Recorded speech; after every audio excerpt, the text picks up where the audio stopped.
Do the intro.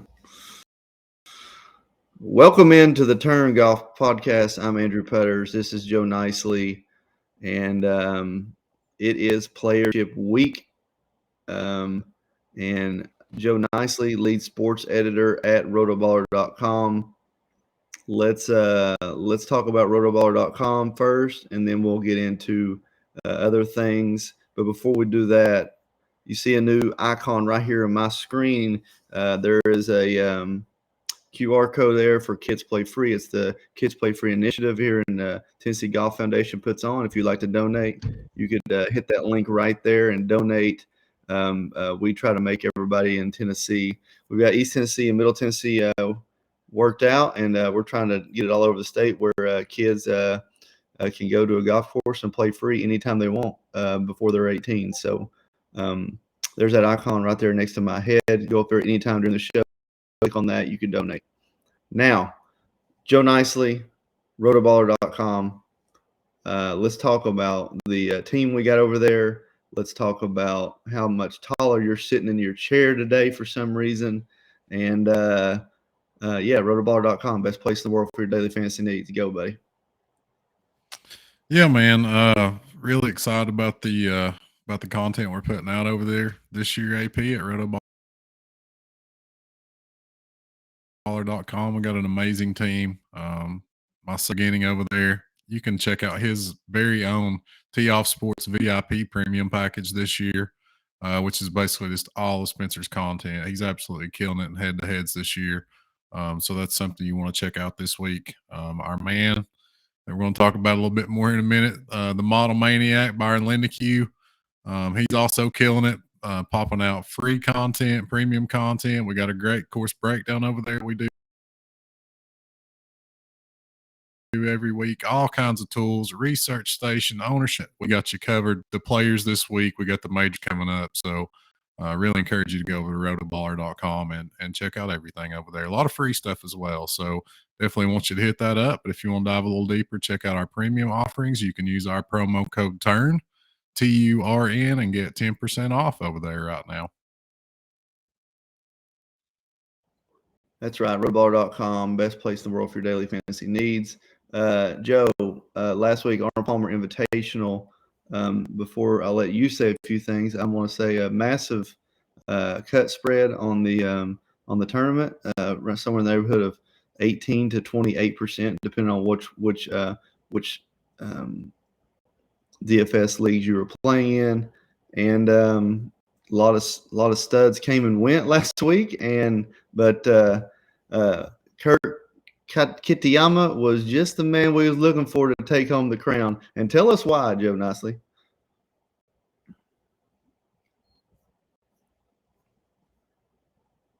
What'd you say? I said, tell us why Kurt Kitayama was just the man we were looking for to take home the win last week. Yeah, man, he hung in there with all those big boys. So it was a really cool victory for a guy that's played on basically every tour you can think of. Originally from California, but he spent a lot of time on the Euro Tour. Kind of went that route to get his card. Spent time on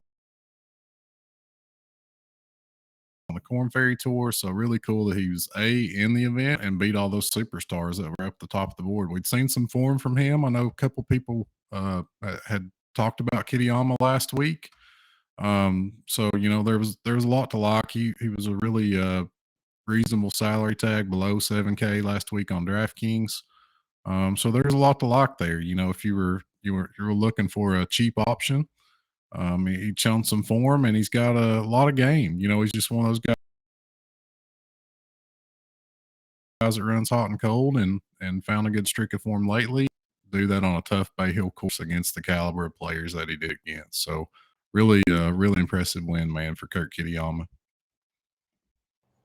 Yeah, let's talk a little bit about Jordan Spieth. We thought the guy couldn't miss a putt for 10 holes, and then he couldn't make a putt on the last 8. It was pretty wild situation. Do you have any thoughts on the Jordan Spieth situation there on the back nine? Yeah, man, the dude's just I don't know any better way to describe it than roller coaster. I had a lot riding on how Jordan Spieth performed yesterday. So I literally was there with him up and down the whole way, and it was one of those things where on the front nine it was classic Jordan Spieth. I mean, just out of his mind, making everything, chipping in, making every putt. And then on the back nine, it was had the golf tournament honestly in hand. AP was at 10 under par. They're turning to the back, down the back stretch. I think at 11 or 12, he was 10 under par. So he had the tournament in hand and honestly missed about 4 putts within 6 feet. Where if he makes just 1 or 2 of them, he probably wins a golf tournament or is in a playoff. So it's just he's electric, man. We aren't just a classic Jordan Spieth performance. That's all I know to say. Yeah, pretty wild. And then the weekend was a little weird anyway, right? I mean, players falling everywhere. The key players for me were Justin Thomas, Xander, and Willie Z, and they faded all. I think all 6 rounds in the weekend for them were over par, which is pretty wild. Maybe Justin shot even 1 under on Saturday. I can't remember, but anyway, it was pretty wild. So yeah. So let's move on to the Players Championship this week. Wait a minute. Did you talk about your weekend? Did we fit that in? We didn't put that in, but yeah, I had a nice little weekend, man, on FanDuel. Yeah. Able to take down the GPP over there. It was a wild one, man. Like I said, I was kind of living and dying by Jordan Spieth.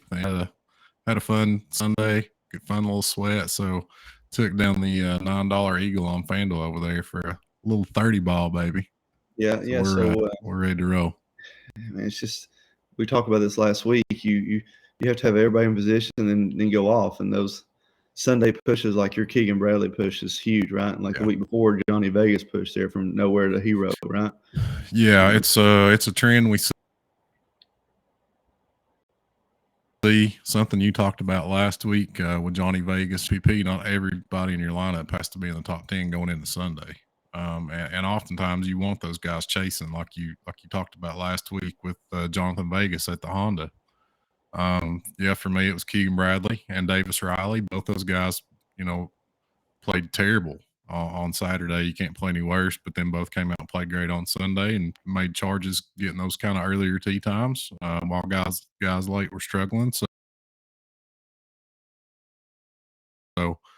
they came out and posted numbers for me, and then I had some of the guys. So yeah, man, very fortunate to hang on there. It was really up and down all day. It looked like at one point I was going to run away with it when it looked like Spieth was going to win the tournament, and then as he turned, things got tight, so it came down to the end. But fortunate enough to squeak one out. You feel like over the years you kind of have a lot go against you, so it's good to get one go your way occasionally.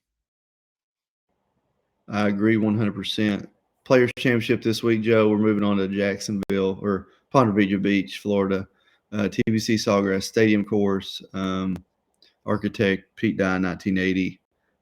This is kind of like the start of the stadium style, designs that were made for golfers or for PGA for viewership on site for the patrons. Renovated in 2016 by Dye and one of his buddies. We got Poa Greens. We have Champion Rye Overseed, collars and approach areas, fairways, and tee boxes. Rough is also Champion Fine Rye Overseed, probably about 3.5 inches, roughly. Green speed, decently faster. They might not measure it or might not publicize what the measurement is, but usually it's about 12 or so. Par 72, 7,300 yards roughly. Key things about this course we can talk about. Your drives have to be in a position where you can attack these holes, Joe, and especially on the holes that you want to be able to attack. Speaking of par fives, driver placement is going to be very important. And then, trying to dodge the big number also is a big deal here. Seems like year in, year out, iron play and really double bogey avoidance is going to be big, right? And you gotta be able to take advantage of the few really gettable par fives, and especially like a 17, tee shot there is super important. Not making a huge mistake on your, or excuse me, 16. Tee shot's very important. Not making a huge mistake on the second shot, and then capitalizing right. And then like hole 11 can be either a birdie or double bogey. So Players Championship, it does seem like we see very similar players here succeed year in, year out. Joe, talk a little bit about TPC Sawgrass Stadium course, Pete Dye as a designer, whatever you want to talk about. Give us a little bit of what you think about them.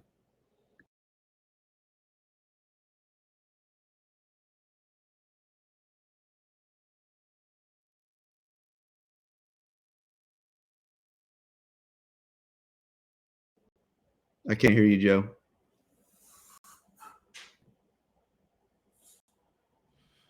Yeah, man, sorry about that. Yeah, it's a really interesting golf course. Obviously, one of the long-standing tour stops that we see every single year, but it's still really tough to kind of put your finger on TPC Sawgrass. Pete Dye went out of his way to design this course not to favor any one type of player, and sure does seem like he's successful. We've seen a lot of different types of players win over the years. You know, but with everything that TPC Sawgrass is, so that's normally what I'll weigh the heaviest in this event. Mixed track record here for me personally, and we can say that for a lot of guys in this field, man. Even guys with really good course history will oftentimes have a a miscut in there or several low finishes. So this golf course kind of creates volatility. It wreaks havoc on some of these guys. You mentioned the blow up holes that are out there kind of waiting. So it's a really tough event to put your finger on, full of great players.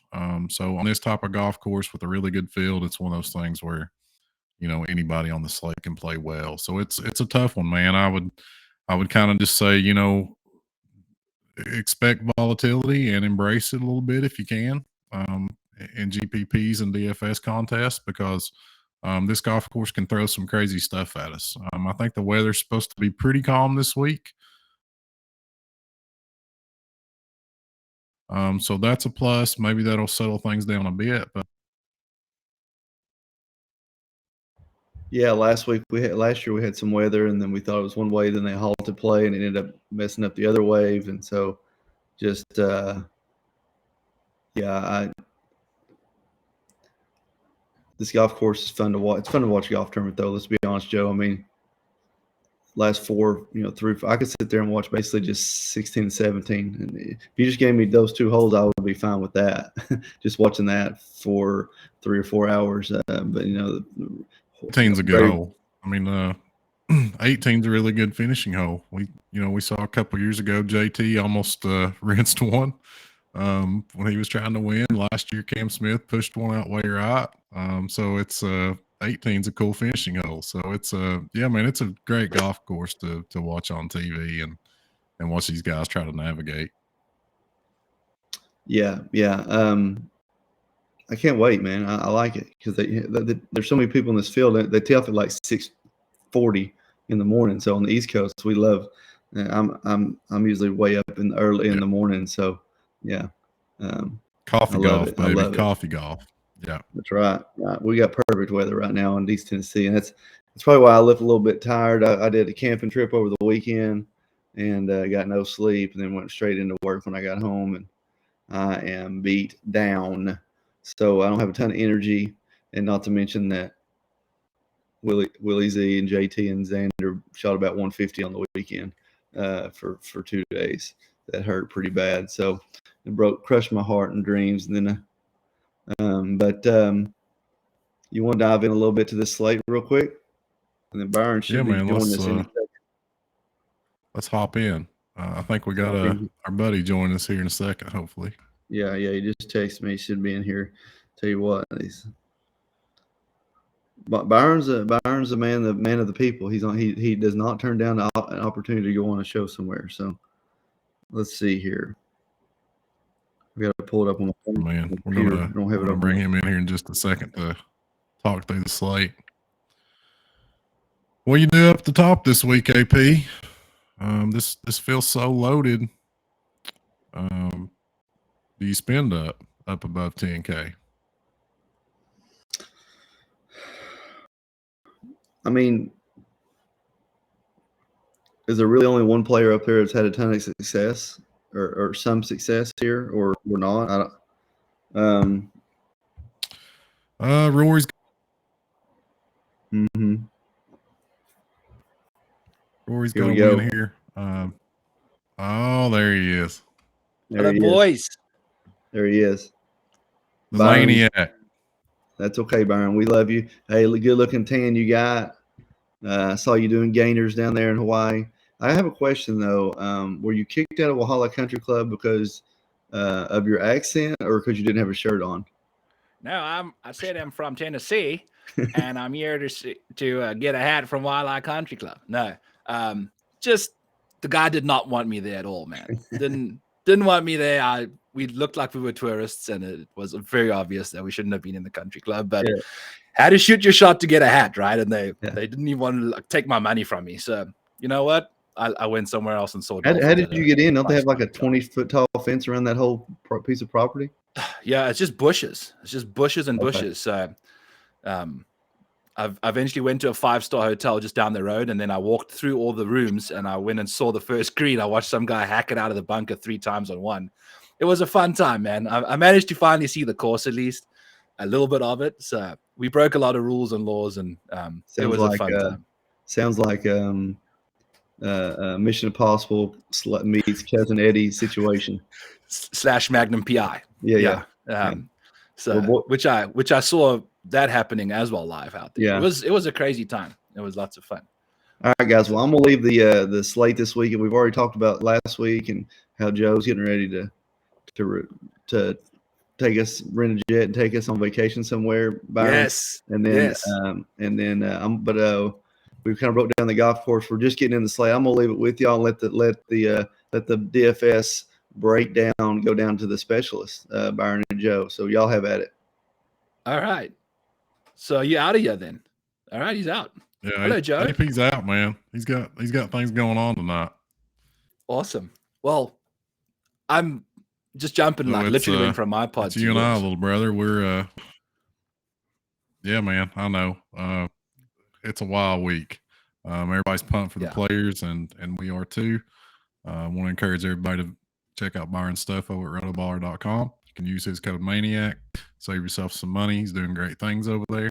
So tell me a little bit about the top of the slate, Byron. What are you thinking, man? The players for me is a tough one to spend up on.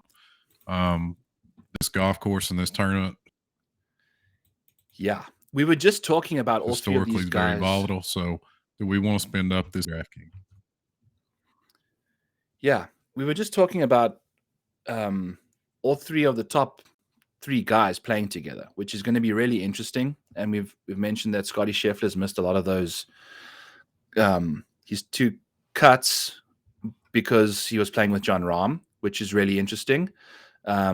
So I don't even know how much I'm going to be going to the top of that board with everybody looking so good beneath them. So if I were to pick somebody, I'd probably go Scotty because I just feel like his game is just well-rounded enough to kind of do okay here. But I don't know, Joe. I'm gonna need your assistance here after winning $30,000 last week. So who are you really liking the most at the top? Yeah, I think it's one of those weeks where you don't have to spend up. You can totally just drop down and kind of start in the mid-high tier and leave these guys off and take your chances. Because like I said, we've, even guys with good course history at the, Rom and Rory both, I think their strength lies off the tee with their ability with the driver. We're gonna see that driver come out of their hands on several holes this week. But I will say, man, I was looking at Rom's approach numbers today, and they're better than I thought they would be. I think that's kind of where the wins are coming from, the improved iron play. So don't sleep on John Rahm this week. Just because he can be said a Rory, they're definitely in play. Either can win this golf tournament, but I don't know that either are have to have. Kind of like we felt about them on some of these recent slates. What about under the tip top, Byron? It seems like obviously this feels very very strong. So we got a lot of quality players in the 9K range. My eyes immediately go to JT. First of the week. Probably my favorite play, my favorite spend up is JTR, but it's been a solid year. We know what can happen when he gets things going. So, talk to me a little bit about the 9K range. Who are you liking there? Yeah, Justin's really interesting because he's obviously a past winner here. Is that what you really like, Joe? I don't know. I haven't even taken a peek right now at his actual course history outside of that. He's played pretty solid Joe in the past too because of that elite, just long iron game off the tee. And it looks like I like to play. Yeah, go ahead. I was just going to say the course history is really good. Best career scoring average in the field. He's played it 7 times, made 7 cuts, which is really saying something on this golf course. So, I was really impressed by him. He won this event in 2021, Byron, but I was maybe as impressed by what he did last year, kind of on the bad side of that weather draw. One of the best rounds of golf I've seen.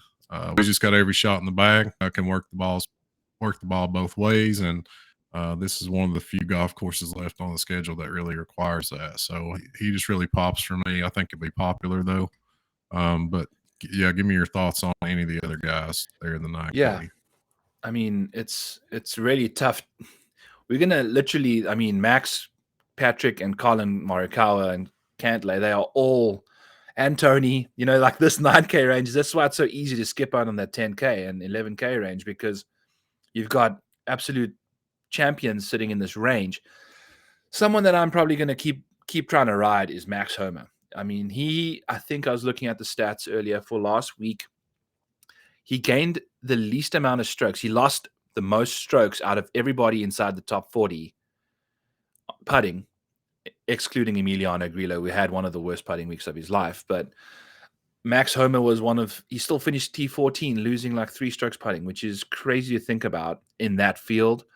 And I think he can probably get away with that a little bit this week again. But he's not even a bad putter. He's leading into last week, he was the best putter over the last 24 rounds. And then he went and lost that many strokes putting. So there's a lot to be desired from Max there still on the greens, and he left a lot out there.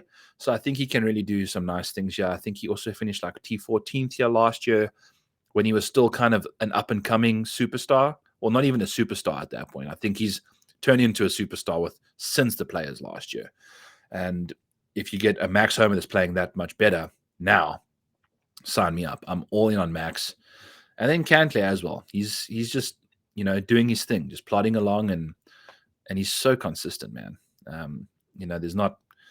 He dominates the par 5s, which I think this course has got a lot of too. The 4 of them here, you need to score on them. He does great things. And it's a course I think he can excel on. And he's also, super affordably priced. You can almost start your lineups with those 2 guys and get pretty much a solid floor. Yeah, for sure, man. You mentioned Max Homa. He really strong player. Had a T13 here last year at the Players. And we talked a little bit at the top about, how important iron play will be this week, and that this at its heart is a second shot golf course, and Max leads the field in strokes gained approach over the last 24 rounds. So there's just a ton to like about his game. I know you've been all over him this year, and There's no reason. I see no reason to hop off. Cantlay always feel really similar players to me. We know those guys are good friends, and I guess it's just happenstance that their games feel so similar to me. Both just do everything really well. So they've struggled here lately. Not played well. Xander's missed 3 straight cuts at the Players after a runner-up in his debut, and then Cantlay's missed 3 straight cuts as well after posting a couple top 25s at the Players. So really kind of odd that both those guys to him here, despite that recent history. Talk to me a little bit about the 8Ks, Byron. Still a ton of very viable DFS plays. Guys that we feel like can win this tournament. So as we go on down the scale, who's standing out for you? Yeah, I think, I'll shoot all the way down to the bottom. I'm not entirely sure how popular he's going to be, but I can imagine everyone's going to be speaking about him because Tom Kim finally gets to get playing golf on a golf course that he can feel comfortable on and doesn't feel like he's handicapped, with his length at these long Bay Hills, Genesis, Waste Managed Phoenix Opens. Those are all longer tracks that you need to have some length off the tee. Whereas Tom, I think going into this week, he's going to feel comfortable that he doesn't have to press his game. He's going to be able to just rely on the things that he is comfortable doing. And I think that's going to help him putt better too, because I don't think he's going to be as pressured to make all those par putts. He's going to have a lot more birdie looks, all that kind of stuff. So I think the whole mental aspect of things for him is going to really turn around at this venue, and this course suits up. I don't know if there's a better course for him on tour, than this one. So love him. And then a little further up there, I think Willie Z's got some great course history, and he's a really good long iron player that he can keep those 3-iron stingers in play off the tee, dominate those par 5s, and he's super affordably priced after a poor performance last week. I think that a lot of people are concerned about his injuries, which is also an interesting thing that you can, kind of get an edge on there.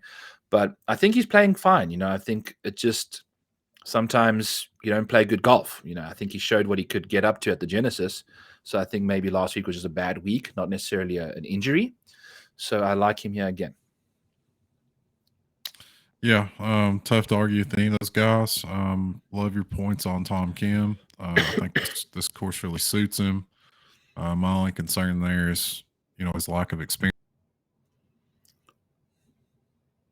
on this course. Pretty tough on newcomers on courses that he hadn't played. So I like that. There's also seen a lot of people talk about the crossover between Sawgrass and the Wyndham. So that's an interesting angle to take.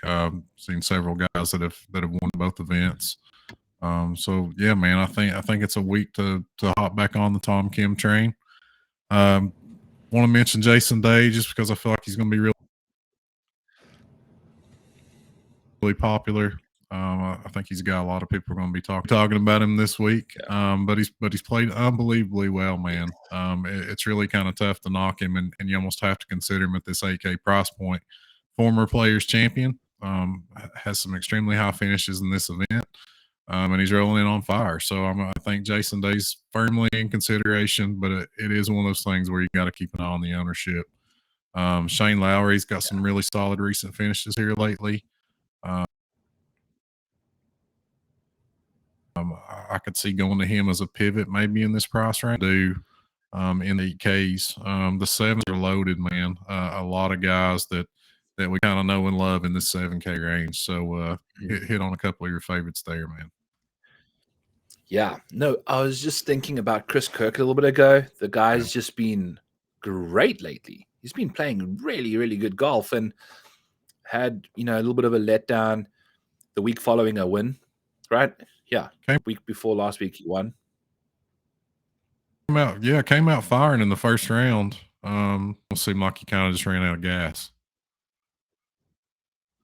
Yeah, so that's fine, and that course he had no business competing on that kind of a golf course anyway. This course you can pretty much call like a premium version of PGA National, which he just won on 2 weeks ago. So I think he'll have, let all that distraction get behind him now, and he's probably coming in here as confident as anyone. Yeah. I feel like he's been showing up at the top of leaderboards a lot lately. and he's a super cheap, high upside guy. That's if you look at his last this season so far, he's been playing really good golf. Love what he's been up to. And then Keegan Bradley is going to be very popular. I think they keep mispricing the guy down here. Yeah. But I mean, it's so tough, Joe, to kind of not look at Keegan Bradley's history at this venue, and just the performances that he's been showing. Like last week, it wasn't necessarily the most consistent, but he still finished T10 after just going. When he gets hot, man, and it just goes. So I love what he can get up to, but that's not going to be a very leverage-based play. It's going to be quite a popular play, I think, at this price. If you are looking for someone that's a bit more pivoty, you can probably go to like Tom Hoagie, who I think you got another guy that's got like an elite skill set as one of the best iron players in the field. I mean, what's Tom Hoagie sitting at approach-wise? He's sitting 8th in the field of elite studs in the last 24 rounds on approach, which I think this golf course demands exceptional approach play. And he's pretty darn good from all the ranges that matter this week. So I love those 3 guys mainly. I'll sprinkle in a few other guys along the way. Yeah, there's a lot to like in the 7K range. I was looking at Chris Kirk earlier. Really like his price over on FanDuel. We usually talk about things in DraftKings salary scale lingo, but Chris Kirk's really interesting over there. And another guy you mentioned, Keegan Bradley, feels mispriced, man, on both sides. He's a terrific 100. And I think you're right, Byron. I think his popularity is going to skyrocket because it does feel like he's simply too cheap here. Had a 5th place finish in this event last year. He's made 6 straight cuts at the Players. Had a T7 a few years ago as well, and he's coming in, off a hot Sunday round. And he's played good golf as of late. Won back in October. Had a runner up at the Farmers. So there's a lot to like with Keegan, but we do know how erratic he might be a guy you consider fading in GPPs. Just try to get some leverage, because we know that Keegan can go full Keegan, and it almost happened last week, but thankfully it didn't happen. In addition to Keegan, a couple more guys, man, that just I'll get your thoughts here, that just kind of truly feel mispriced to me. I know this is a deep field, but Corey Connors and Keith Mitchell at 7,400.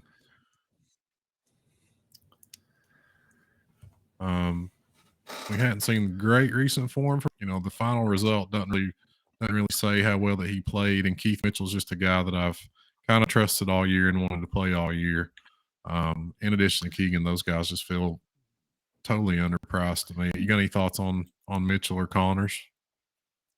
Well, maybe we can be happy that they are underpriced a little bit, because we can maybe go to Keegan a little, looking at, it's a Monday. I haven't really paid that much attention to all the, the nuances of the ranges, but just looking at Corey Connors, Keegan Bradley, and Keith Mitchell, those 3 guys have been, pretty solid. And I think they have, especially Connors, we can toss Ricky in there at 7,500. I mean, I think Ricky's probably going to garner a little bit of ownership, and probably with reason, a former Players winner, and we kind of all know the story with how he's turned things around. So I mean, we can toss Ricky in that bunch as well.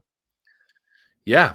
So I think they are all 4 pretty much. We can say they're on the table, and then just find the guy that's the least owned out of those 4 guys. I don't think you can go wrong, just picking one of them. They all seem like they've got incredible upside for $7,400 golfers, right? You click them first, and you're getting close to 8K a player for the next 5, which is really exciting to think about when you're clicking a guy like that. So absolutely agree.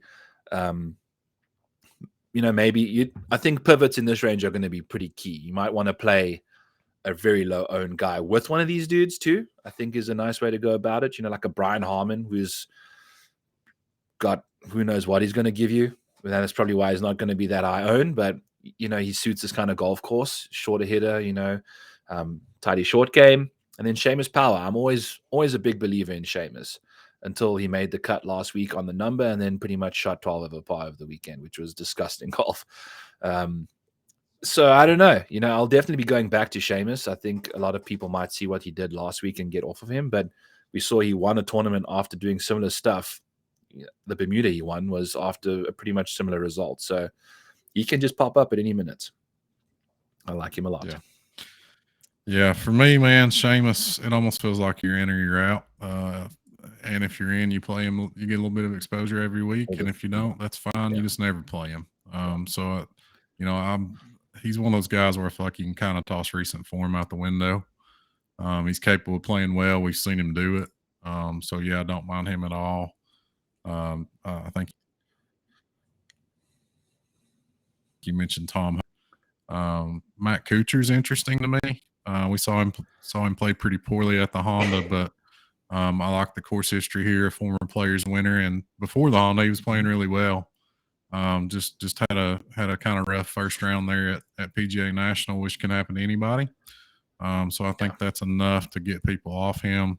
Really interested there in Kuchar at 7,200. Ben Griffin is a young guy that I've been playing a lot this year. Had a lot of success with. He's making honestly, but playing quality golf for a guy we can get at 7,100. And up at the top, just to kind of round out the sevens for me, Byron, Tommy Fleetwood got disappointed a lot of folks last week, but he actually played really well. Gained over 4 strokes tee to green, just lost 5 strokes putting. You got any thoughts on Tommy? I've been on him since the Genesis, so I'm one of those guys that he's disappointed, which makes me want to not click his name a lot more than a cheaper Corey Connors and Keith Mitchell, who's been doing some better stuff. So definitely like going back to him, and he's got a nice little course history too, sitting right underneath Jason Day, which I think is a perfect position for him. And then, that short game, it's so necessary at this venue, and he's one of the best. And if you can just get it going, he capitalizes on these courses that you get to like -10, -12 at. And at this price, you don't even need him to get to -10, just -5, and I think he's looking good this week. So we'll see how it goes. Yeah. Okay, man. Yeah. As we get down kind of in the salary saving range, below 7K into the 6s, it's not somewhere we want to go every week. I think on a slate such as this, it's so deep. I think you don't have to, but I definitely think you can. A lot of quality players down here. Kurt Kitayama, last week's winner, at 6,900. Yep. I want to get your thoughts on Webb. Are you kind of buying the comeback from Webb last week? Had a really strong Sunday round at Bay Hill. He's been quiet all year. He's a notable player down here. Several other guys. You can point out anybody you want to, man. I'm going to talk about my boy Davis Riley with a huge comeback round last week. Huge. Last Sunday. That's my boy. But yeah, Byron, talk because it's Monday and I'm already seeing a lot of people talking about Webb Simpson, a guy that we've talked very little bit about this year. But give me your thoughts on Webb and anybody else down here that you like. Yeah, it's interesting because Webb's been the guy that everyone's been like, well, he's got great course history and maybe he bounces back. We've seen 4 or 5 events like that where it just really hasn't happened. And his inconsistency is just the biggest problem here. And I don't think I like that around a course like this. I think, he's probably going to be very popular. The course history is incredible, but we've just seen too many. This was the first incredible round he's had in a while, and it was preceded by some very sketchy golf. Granted, he did make the cut, but if he's super high owned, I'm okay, leaving him alone. I'll definitely go to him in like Showdown because I think he's got that potential to just absolutely just pop like he just did on Sunday, especially after a bad round. I think he can really get himself out of the tournament pretty quickly too. So, but at $6,800, Joe,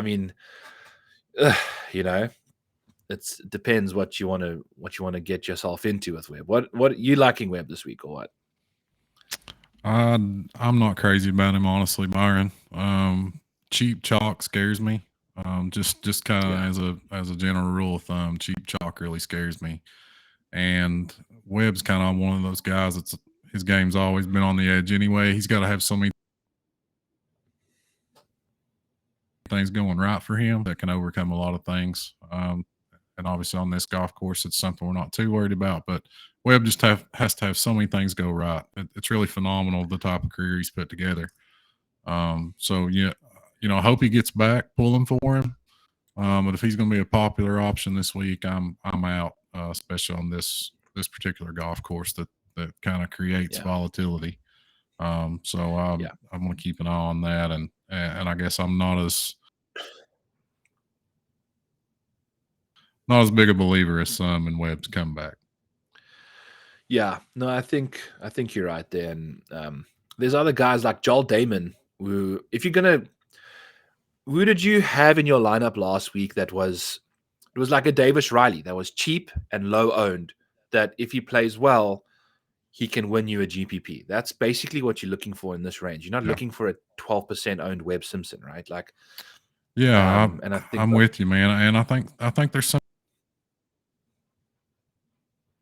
of those guys down here. I mean, obviously that's all. If we can consistently pinpoint those guys, we'd be in really good shape. And we try, and a lot of times we can be fortunate and hit on some guys. But yeah, man, when I'm down here, just like you mentioned, I'm looking for guys with GPP upside, guys that can score, guys that can go out and put a low round up. To me, that's a guy like a Johnny Vegas. Has that capability. He's that type of player. Robbie Shelton's a young player that I like this year. I think you can look at Robbie Shelton, Adam Svensson. It might be a name that you hear a lot this week, but Adam Svensson's at 6,600. Another one of those type of players. And then, hey, man, I'm going back to Davis Riley. I think he's a really talented guy. I really like him in the state of Florida. That's where he has the opportunity to shine, it feels like. Very nearly won the Valspar last year. Yes. I really like what he's capable of doing. I think he's in the coming years. And a guy I'm going to toss out, Byron, maybe I'm crazy. He's a guy I played at the Honda, had a lot of exposure to.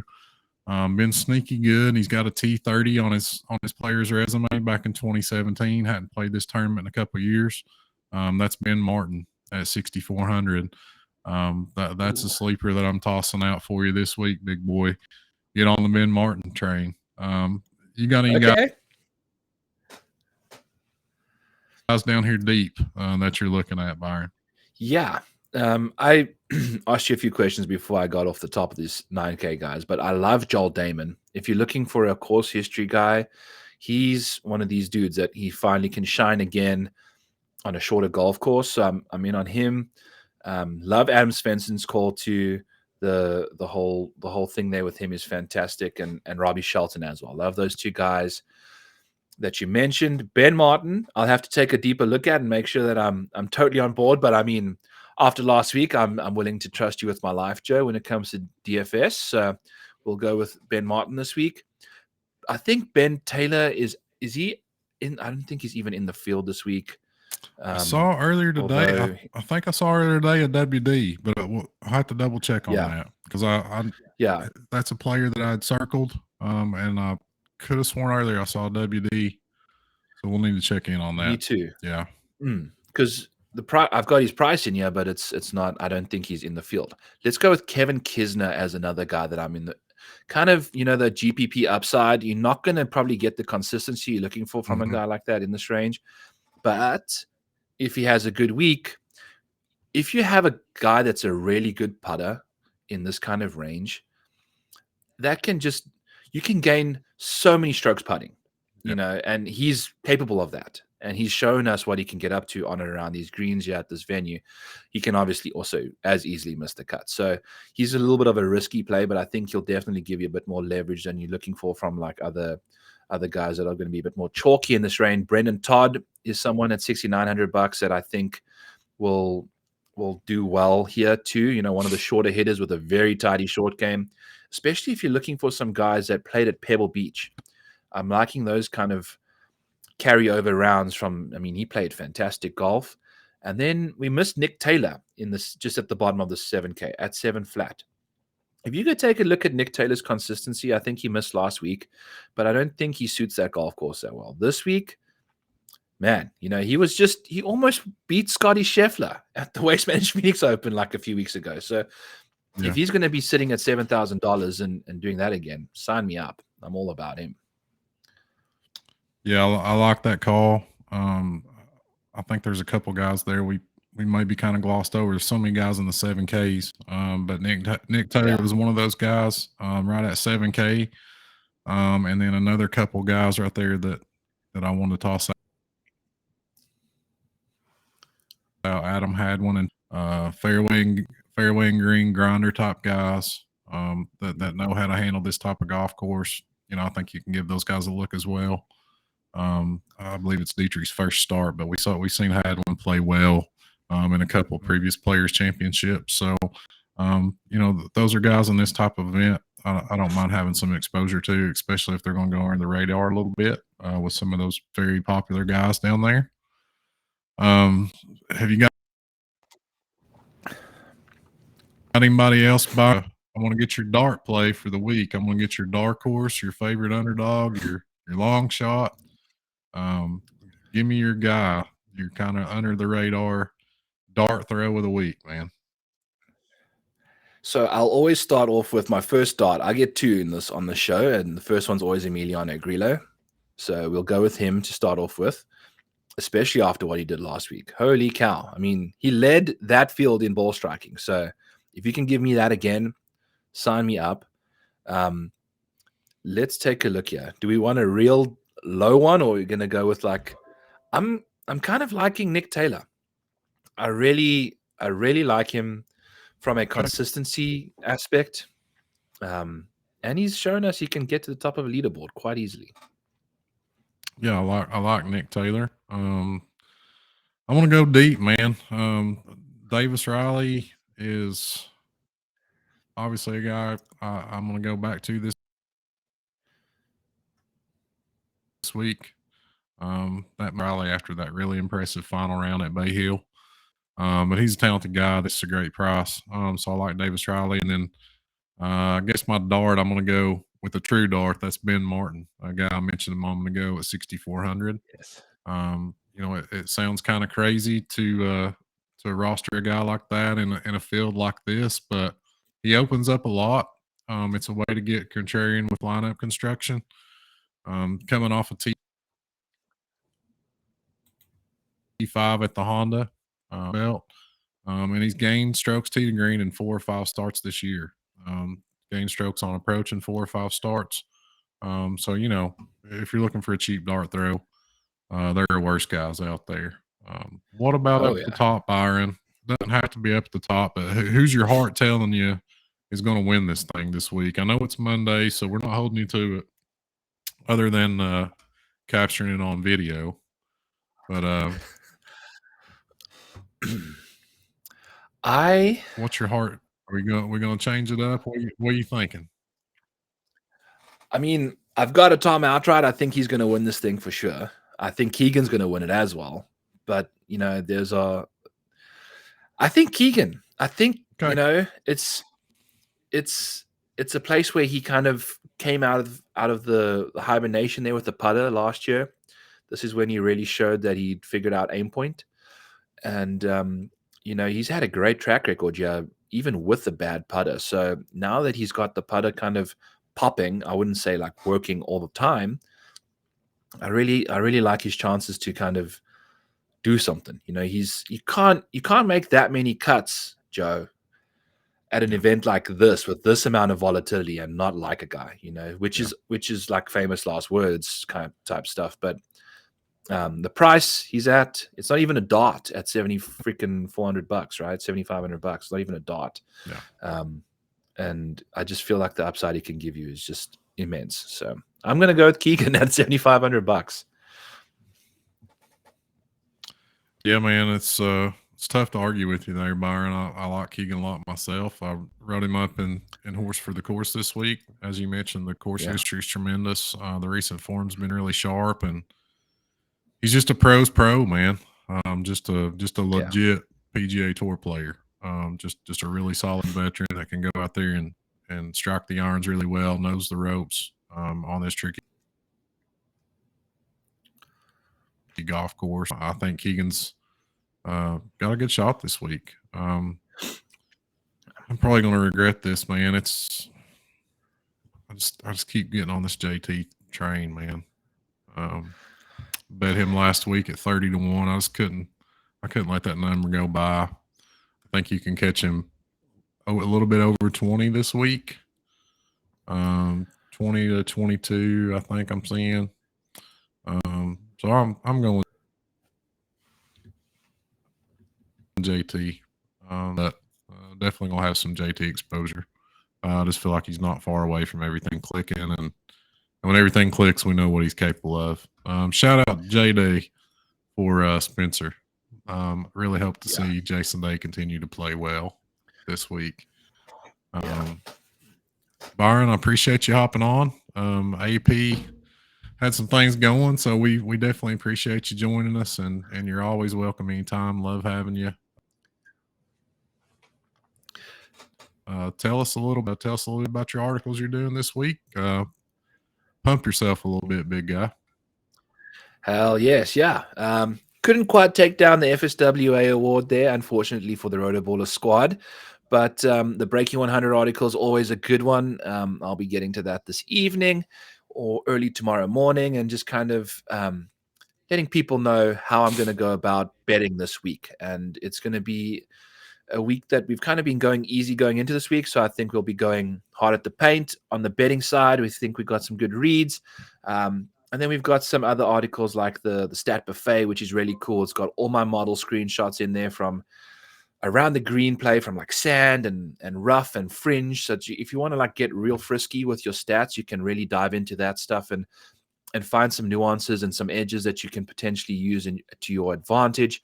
And then I've got some other DFS. I got a FanDuel and a DK article that I'll be putting out pretty much on Wednesday. I think those are very ownership dependent pieces, which I think is very important when it comes to DraftKings and things like that. So those will be coming out then. Lots of fun stuff. It's a great week. I love this week. And then I've got back 9 bets tomorrow on my own. And then yeah, that's pretty much, it's a busy week, you know. Yeah. So it's a fun week though. Love this tournament. Yeah, busy week, man, and you're a busy guy. Don't sell yourself short though on DFS. My man Byron took second down last week, a little 7. Definitely don't sell yourself short on that, man. Tremendous DFS player, tremendous rider, tremendous better. And he's a grinder, man, with showdown slates every single day. That's something we're doing, offering free. Yeah. Byron hooks you up on that. So definitely want to encourage you guys to follow Byron's Twitter account. You can head over to rotoballer.com, find those every single day of the tournament. Byron's doing amazing with that, and we appreciate it. So thanks, Byron, for joining us. Thank you to all these. It's going to be a fun, awesome week. A lot of coverage, wall-to-wall coverage, coffee golf, as AP and I call it. Wake up watching golf and kind of enjoying your day. And your lineups are going to be lifting you up or sending you off to work a little bit crushed. But we hope things go well for y'all. Find us at rotoballer.com. You can listen again on YouTube to this episode. You can tune into our iTunes channel, go to Spotify. Check us out pretty much anywhere. Like, subscribe, all that good stuff. It really helps us out. So thanks a lot, Byron. Thank you, guys. Let's have a great players and talk about big winners next week.